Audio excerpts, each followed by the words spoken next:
All right. Hi, everyone. Just waiting for a few more folks to arrive and our guest who should be here shortly.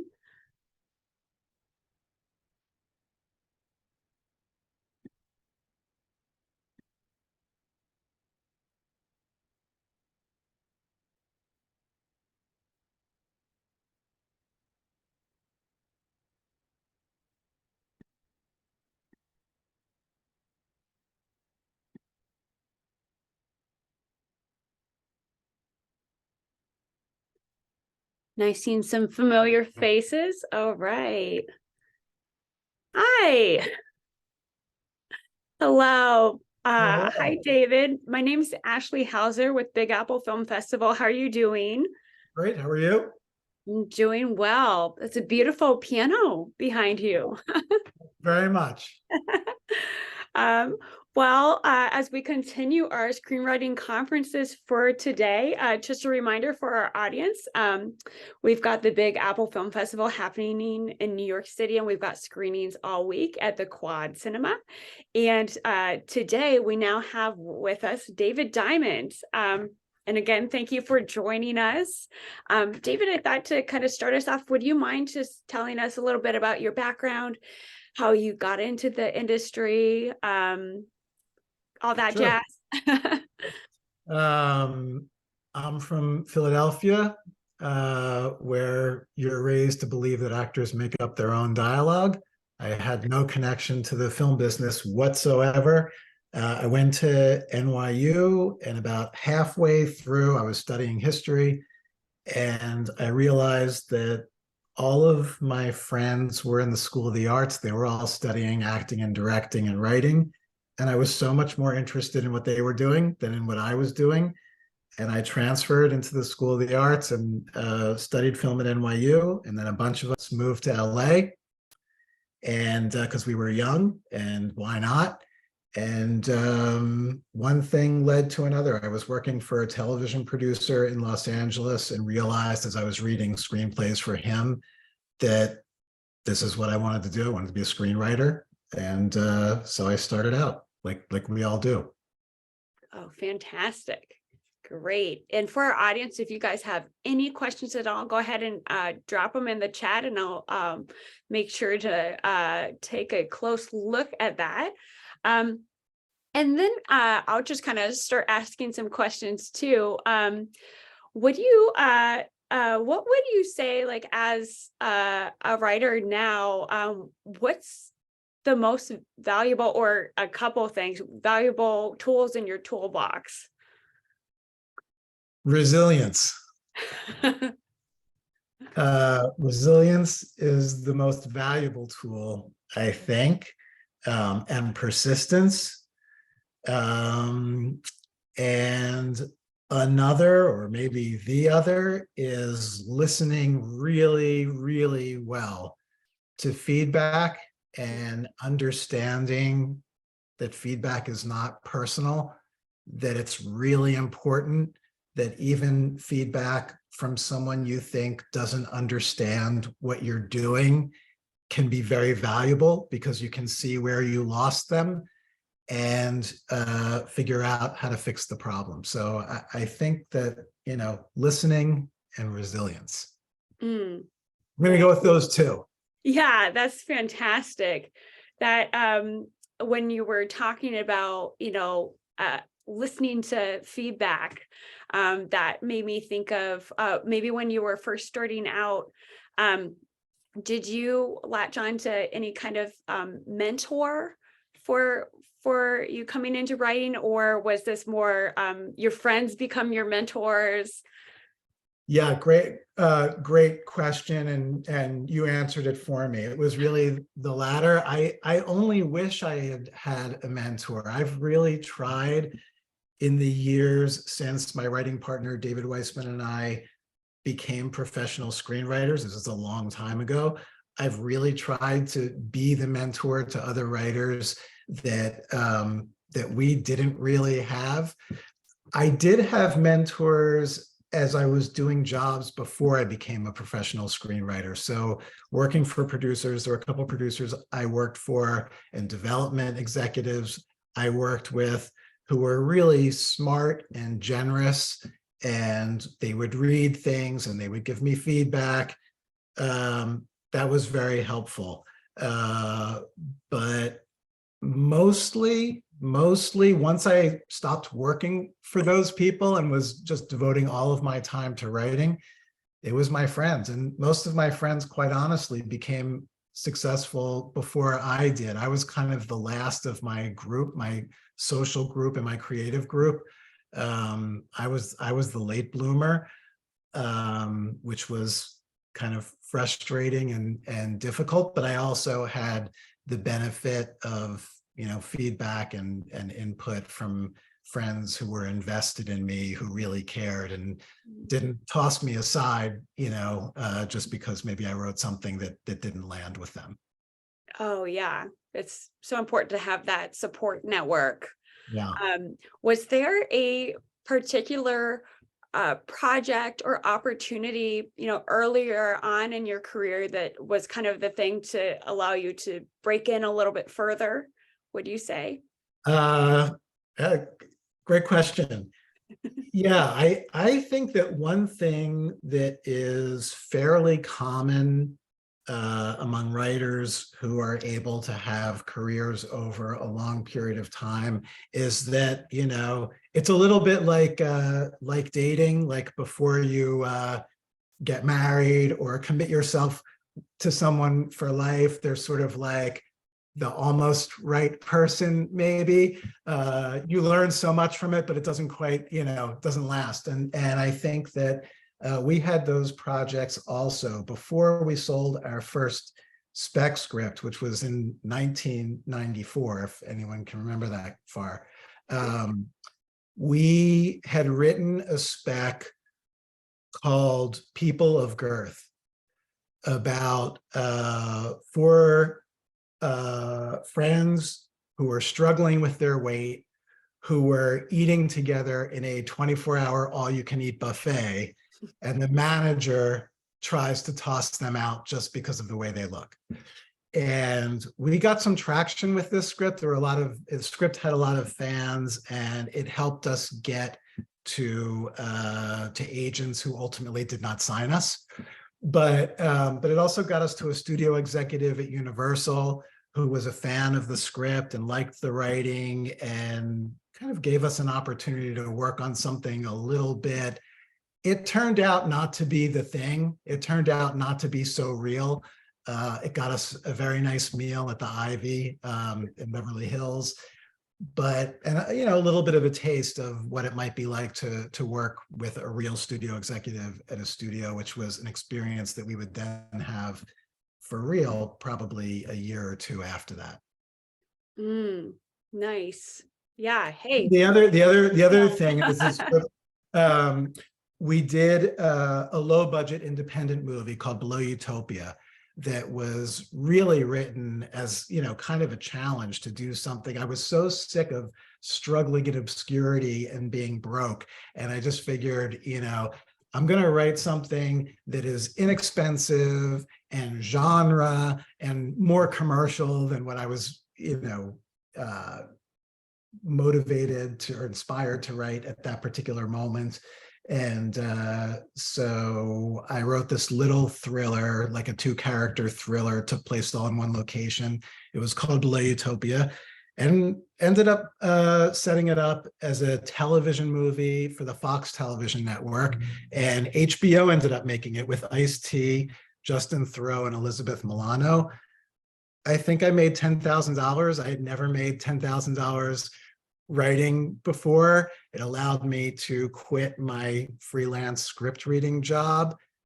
But then after 6 months, I had to go back to freelance script reading. So that was another one of those, like, almost, but not quite. Right. Oh, but that must have been so exciting at the time too.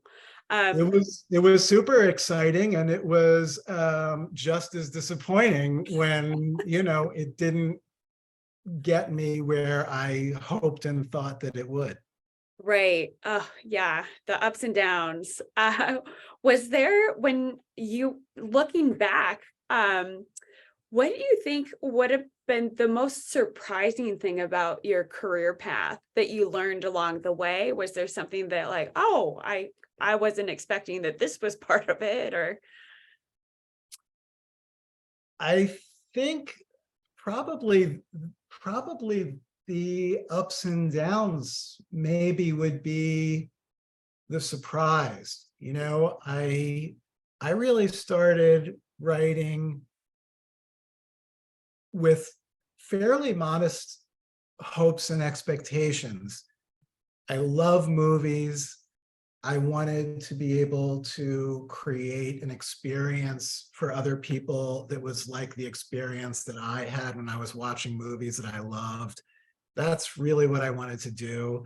I kind of had a number in my mind of how much money I thought I would want to make to be able to support myself and one day support a family as a writer.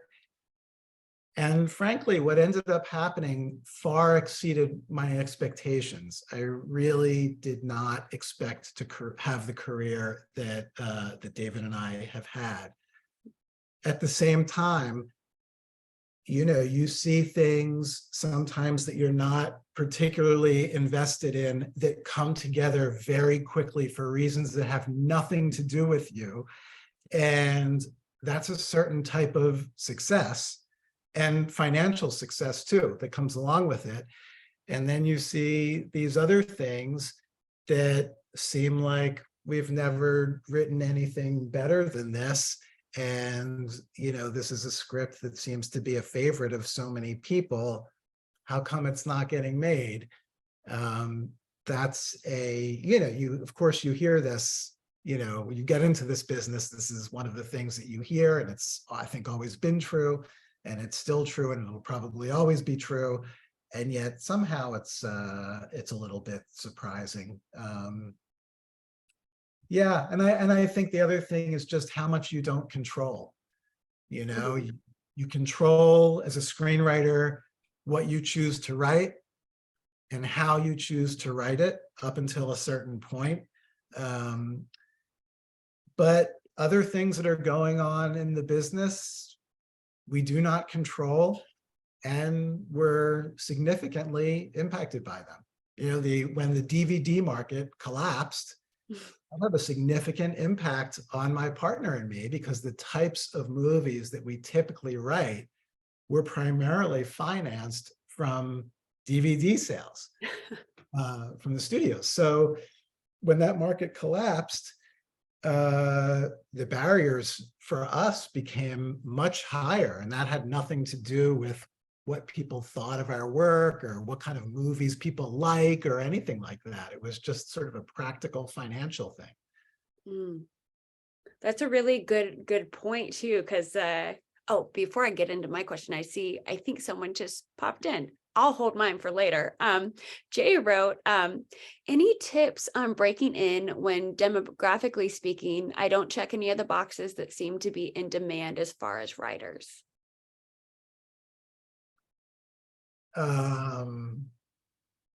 Well, all you can do is tell the story that you have to tell in the way that you can tell it and that nobody else can. So I won't ask what the demographics are, but it kind of doesn't matter. I mean, I'm in a certain demographic also, and the business has changed over the last 30 years in many ways that are very, very positive and really great, and in ways that make things more difficult for some than for others. At the end of the day, it's always been a tough business to get into, no matter who you are, where you come from, what you look like, what your first language is. It's always been a hard business to get into. And in a weird way, this question it's a little bit like the question, it doesn't sound like it's related, but it's a little bit related to a question that I used to get all the time, which is, aren't you afraid that people are going to steal your ideas? That's something that a lot of writers worry about. I never worried about it. I felt like when we have an idea, we're going to do it in a way that's unique to us. And if we do a great job and it's a good idea, it'll land somewhere. If we don't do a great job or it's not a great idea, it kind of doesn't matter. So I think the answer is kind of the same. Find something that you're passionate about, that you're super excited to write, that you really believe in, and that you think that you're able to do in a way that other people would not be able to do because of who you are or your voice as a writer, and go for it. And there should be room for everybody. And I think that ultimately there is. I love that, having room for everybody. And great question, Jay. Thank you so much. And you guys could keep utilizing the chat. This is great. And kind of going back to David, you were mentioning back when, the sale of DVDs kind of wasn't as much of a thing anymore. And that created some more barriers for you and your writing partner. How did you overcome that?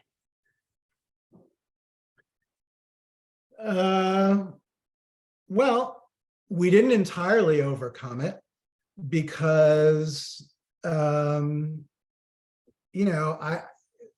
it's like being on a freeway and one day you've got 6 lanes, no traffic, you can weave in and out, you can go as fast as you want. And then, the next day there's construction and everybody is, there's bottleneck as everyone's trying to get on the 1 or 2 open lanes. So there's just going to be less room for everybody and things are going to move a lot slower. And there's nothing you can really do about that except sit in traffic, try not to get too agitated about it, put some music on and, go through it. So that's what we do. We still work on stuff that seems like this is the kind of movie that we would want to see. And we try to find the people out there who are interested in that kind of movie. And it's gotten more difficult, but what are you going to do? That's just that's the way it is. I mean, you can't really get off the freeway, right? You just have to try to work your way through the traffic. The one thing I would say, and this is a luxury, quite frankly, that David and I have that probably not all of the participants here would have. We've established our career, and at this point, there's part of us that says, well, okay, the type of thing we do isn't the primary focus of the business broadly. So we're not going to focus all of our attention on it either. Like, why should I put 100% of my time and effort into something that represents 10% of somebody else's interest, right? So we've expanded what we're interested in doing. And that's one reason David and I wrote a book, Bulletproof, a screenwriting book. It's one of the reasons we wrote that book, to focus our energies elsewhere, mentoring other writers, and writing different kinds of movies. We've written more personal movies, smaller movies, quirkier movies. They're not easier to make, but we're enjoying working on them, and they're not harder to make. So why not work on something that we love, that's sort of nourishing our souls and our creativity? And then Jay's got another question.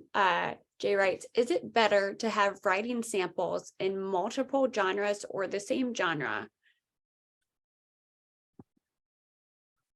I guess there's a real practical answer, and then my personal answer.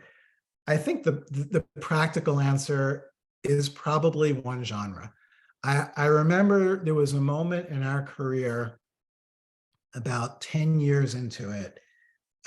We decided that we had been represented by an agent since the beginning of our career, about 10 years, and we were going to have some conversations with other agents. And in each of these conversations, after the agencies made their pitch for why they thought they would be the best for us and what they would be able to do for us, we asked them, what would you want from us as a client? Like, what would make your lives easier from us as writers? Didn't mean we were necessarily going to do whatever, the answer was, but we were curious what the answer would be. And there was one agency where one of the agents said, you guys jump around a little bit in what you write, and it would make it easier for us to sell you. These are my words, not necessarily their words, but it would make it easier for us to sell you if your brand were clear. Okay, he didn't say brand because this was probably 15, 20 years ago, but now this would be about branding, right? So like, it's not unhealthy to be thinking about it, or at least to be considering this as you think about what you're going to write. When people hear your name, what kind of movie would you like, or a television show, if that's what you're doing, what kind of movie or show would you like that to conjure up in their minds? If you love Breaking Bad, then you should probably be writing kind of edgy 1-hour drama, and not maybe focusing so much on like a multicam pilot. So I think it makes sense to have an idea of what you think your skill set is, where you think you can make the biggest impact, the biggest contribution, and focus on that. And I think also, if you're at the beginning of your career, that's how you get better at it, right? Like, if you do something, it doesn't maybe get you where you hope it'll get you, so you move 180 degrees to something so completely different. Now, maybe in doing that, you find that you have a skill you never knew. That could be terrific. But I think in general, make a list of the movies or TV shows that are most inspiring to you, that you enjoy watching the most, the ones that you return to. It's Saturday night, like no guilty pleasure, right? It's Saturday night. It comes on, it's on Netflix or wherever, and you can't not watch it. That's a clue that, maybe that's the kind of thing you should be working on. So I wouldn't say that you should never switch things up, or you should never try something new. Sometimes you get an idea that's just like, seems so cool and exciting. Like, how could you not do it? I would never discourage anyone from pursuing that. I think you absolutely should pursue it. But I also think that there is a practical value in allowing people to have an idea of what you do. And now, I'm sorry, I'm talking too long on this question, but again, just really thinking practically, the way this works, when you're successful and you've broken into the business and studio executives know who you are, the way this works is an assignment comes up and an executive at the studio is going to make a list of writers to go to fill this assignment. You want to be on that list, right? You want to be on the comedy list, or you want to be on the horror list, or the thriller list, or the big tentpole, Marvel list. You want to be on that list. So the easier you make it for an executive to know which list you belong on, the more likely it is you're going to be getting a phone call saying, would you like to come in on this project? Maybe that sort of makes a little more sense of it. Oh yeah, that I like how you said, once how to communicate which list you want to be on, and then the executive will pick up on that. That's a really great way to visualize it. A comment from Rob, very insightful.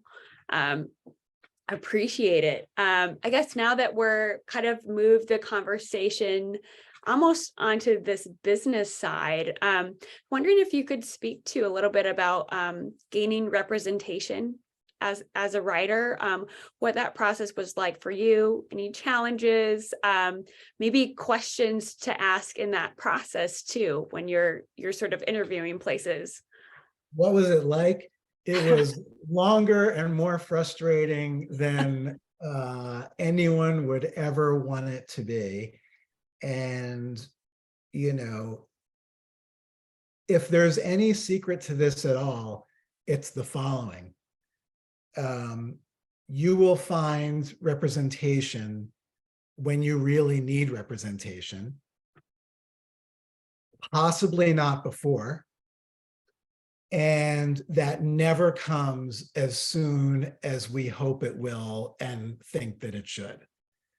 So, you know, think about this from the perspective of a manager or an agent, and a manager and an agent, not just who has like a cell phone and a laptop and, you know, an office in their apartment or their house, but like an agent who actually is in regular conversation with buyers. Those are the agents and managers who can actually help find you work.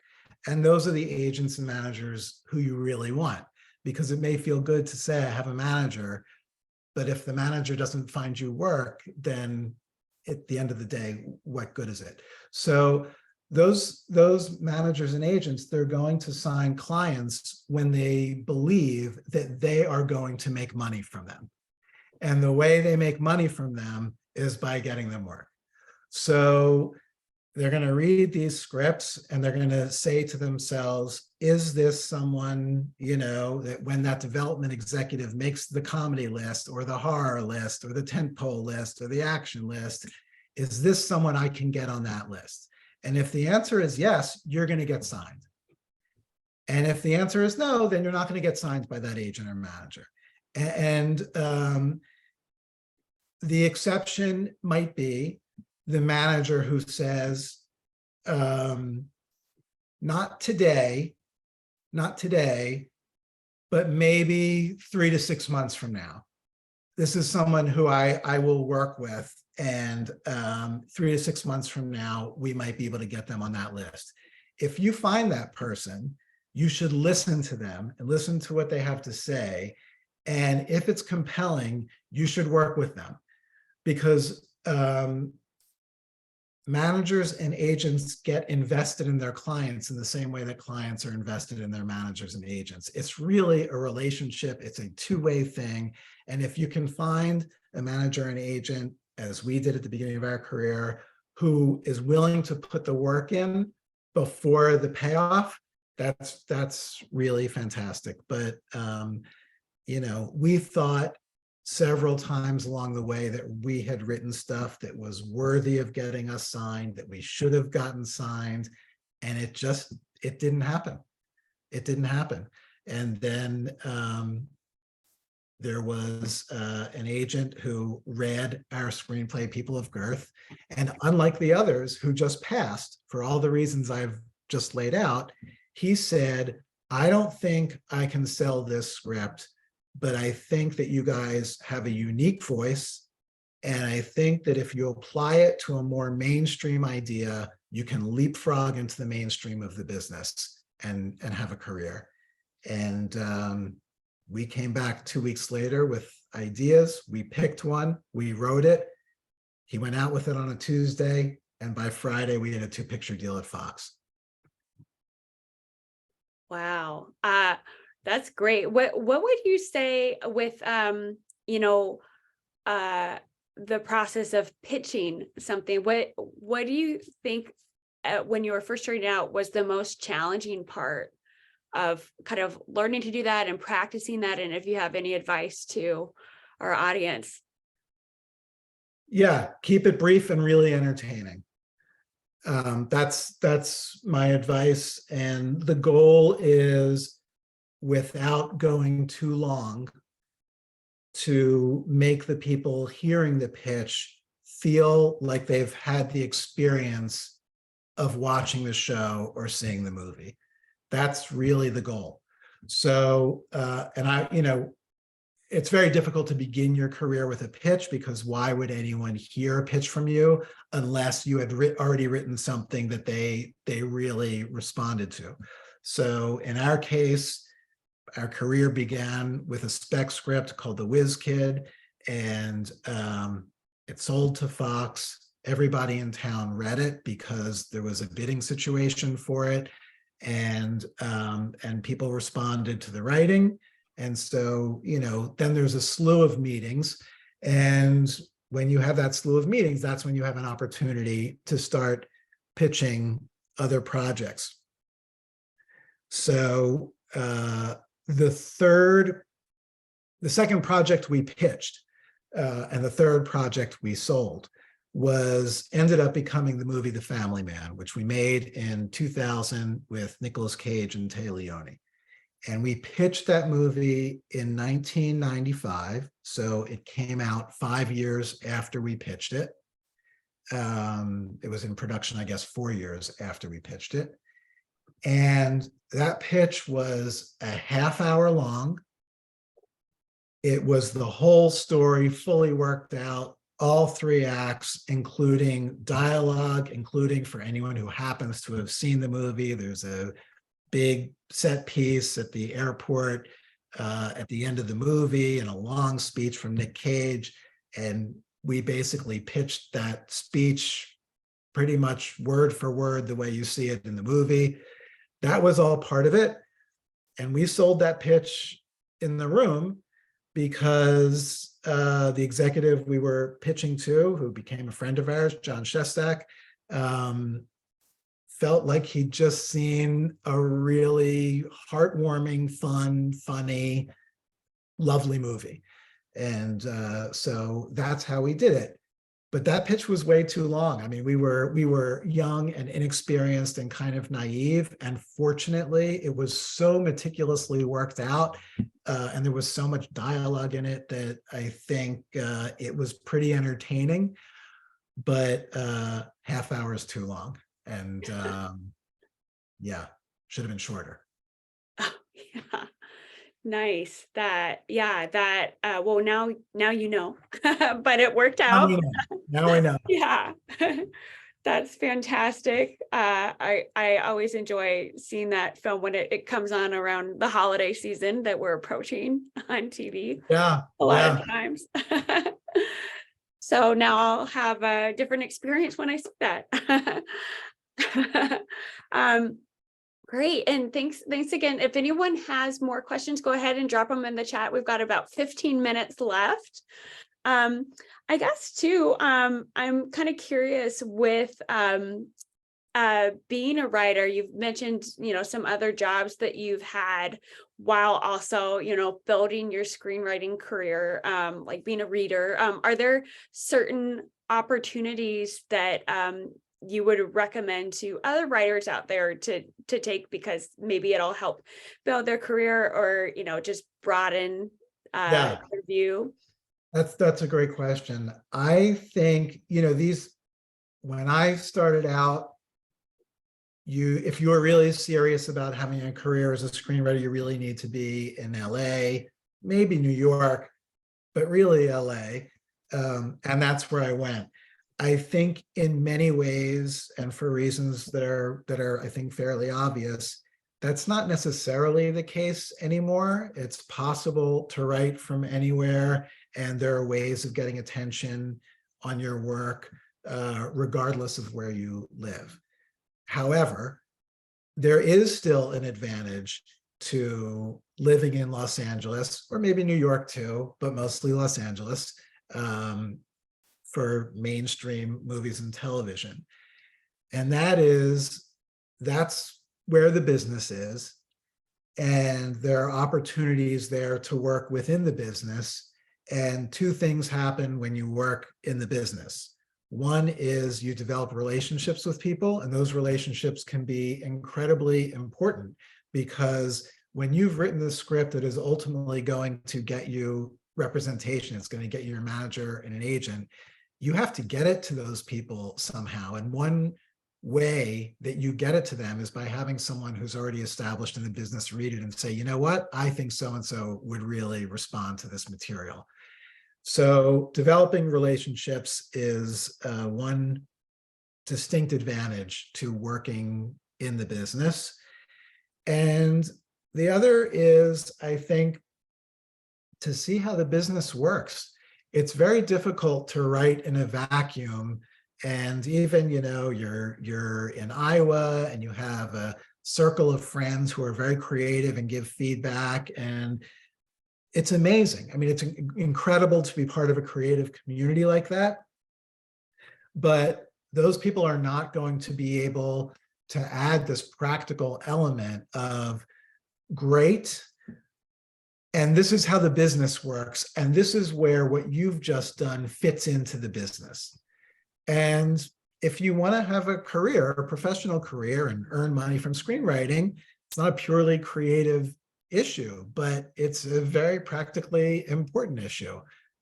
So when you get a job in the business, and I tell people to try to get a job as close to the center of the business as possible. So that might mean working in an agency or a production company that really makes a lot of stuff, and try to work at a kind of place that makes the stuff you like.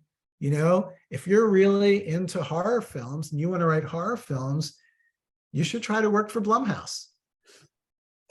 If you really are into independent film, you should try to work for A24. If you're really into big tentpole, Marvel movies, go try to work at Marvel.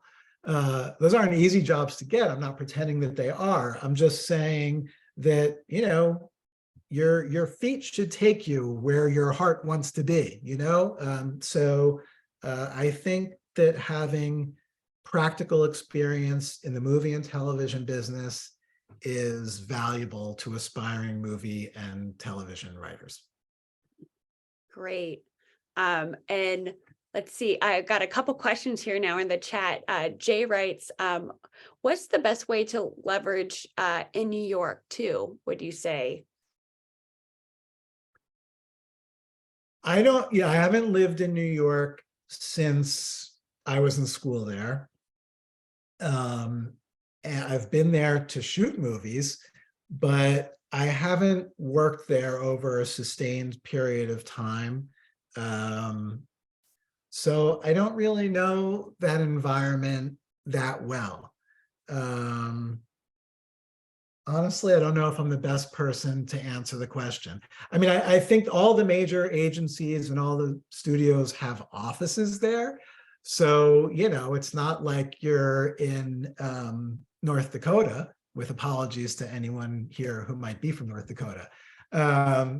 You're still in arguably the creative center of the universe. So New York is fantastic and so vibrant. And I imagine it's great and there's a lot of potential there. I just don't have the practical experience of having had my career there. Got it. A couple more questions coming in here. We've got a question from Rob that you may have started to answer this already, but we'll read it. Rob writes, "Hi, David. I'm a finalist in this year's festival with a fan fiction TV script. Originally, ideas are, of course, important, which I have, but how challenging is it to pitch or present adapted screenplays to a production company like Warner or DC?" I want to make sure I understand the question. So this is about writing original material versus writing like on assignment or adapting material for like intellectual property for a studio. Is that more or less what the question is? Let's see, Rob, if you're here, if you could type in the chat briefly so we could get to your question. If not, we can also come back to it as well. I'll say, without necessarily knowing what the question is, that both experiences writing originals and writing on assignment can be fantastic and rewarding, great experiences to have. The advantage of writing something on assignment is that the buyer is invested in making something, which is good. But you have to understand also, it's hard to get those jobs, right? Like this sort of goes back to what we were saying before, what I was saying about, the executives who come up with the list of writers to fill assignments. You don't get on that list unless you've written something that people really love and respond to, and it has been successful in some way. It generally doesn't come from contest winners, unless the contest is like maybe the Nickel Fellowship, or a high placement on the blacklist or something like that. But yeah.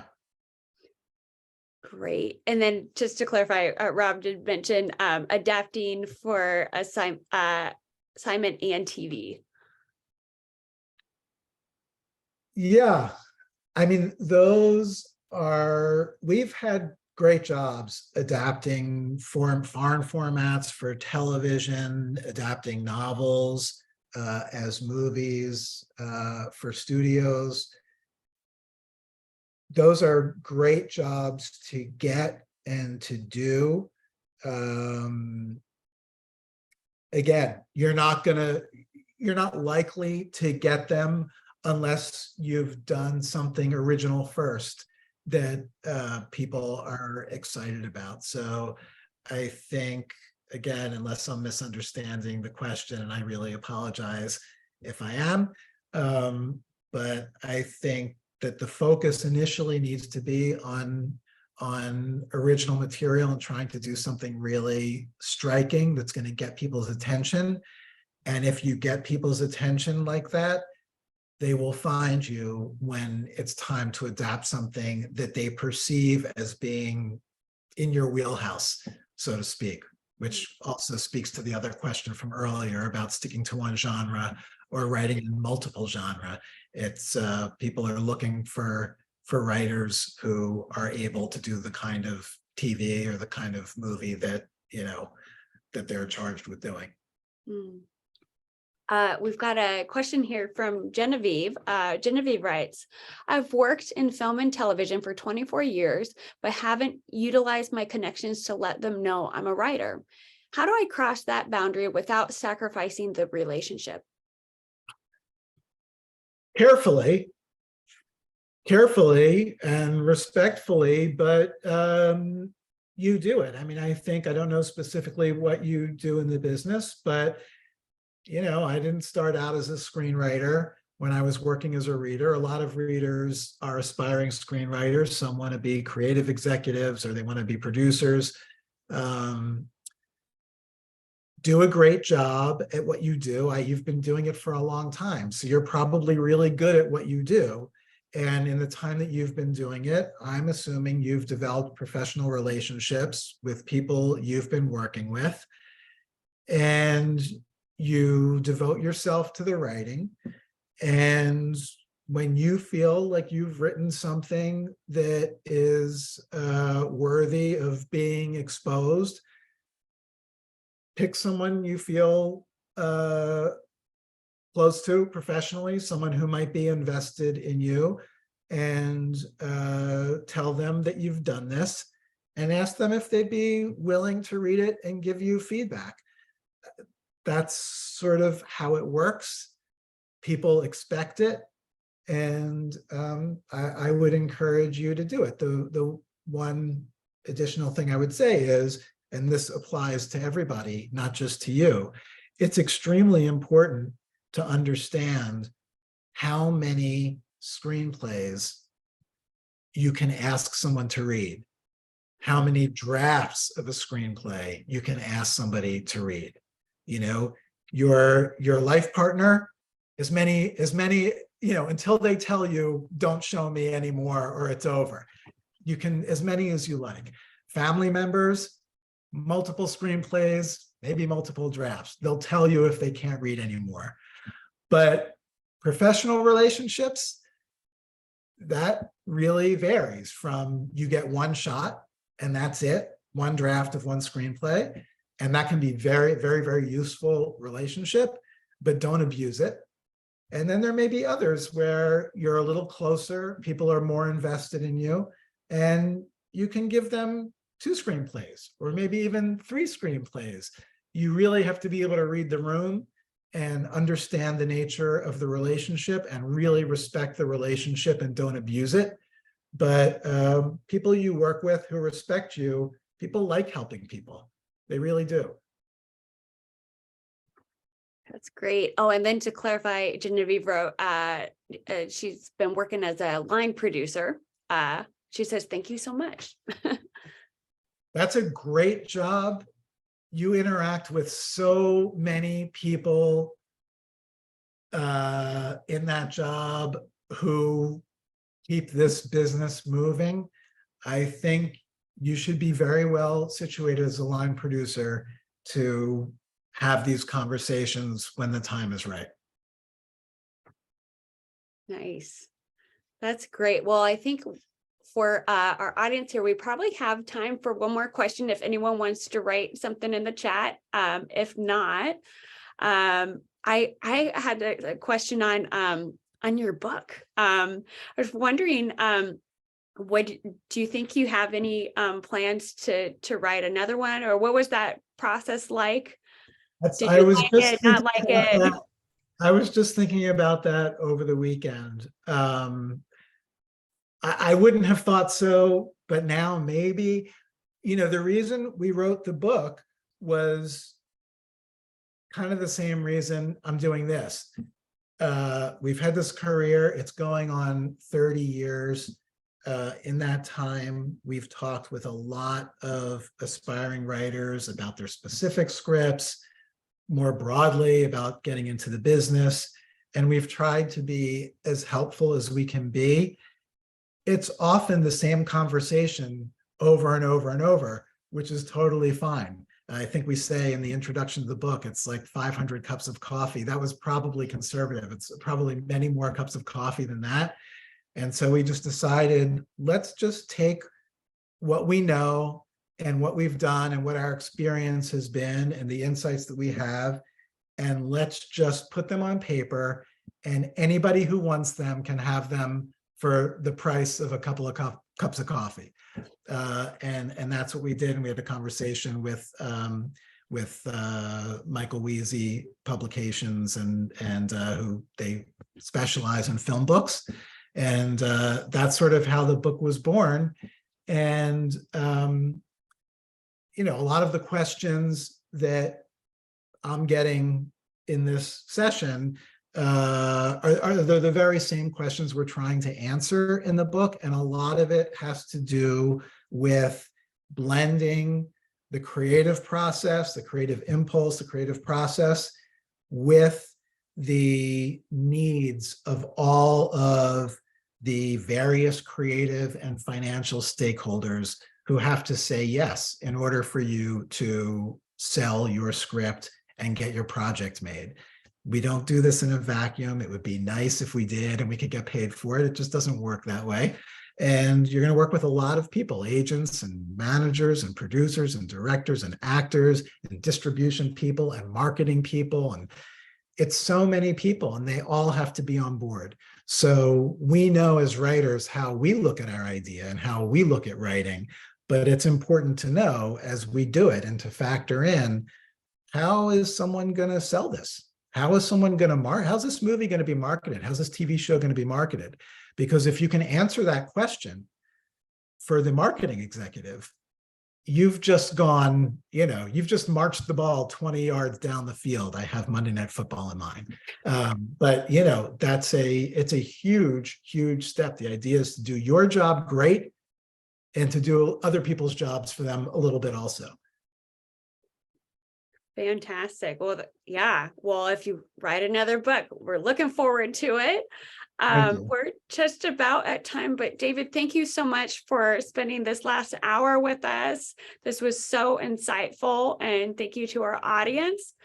Learning so much today. We'll continue to do so. Yeah, let everybody go. So much. Thank you for the thoughtful questions, and thank you for moderating. Oh yeah, of course. Yep, we're getting a lot of thank yous in the chat. All right, have a great day, everyone.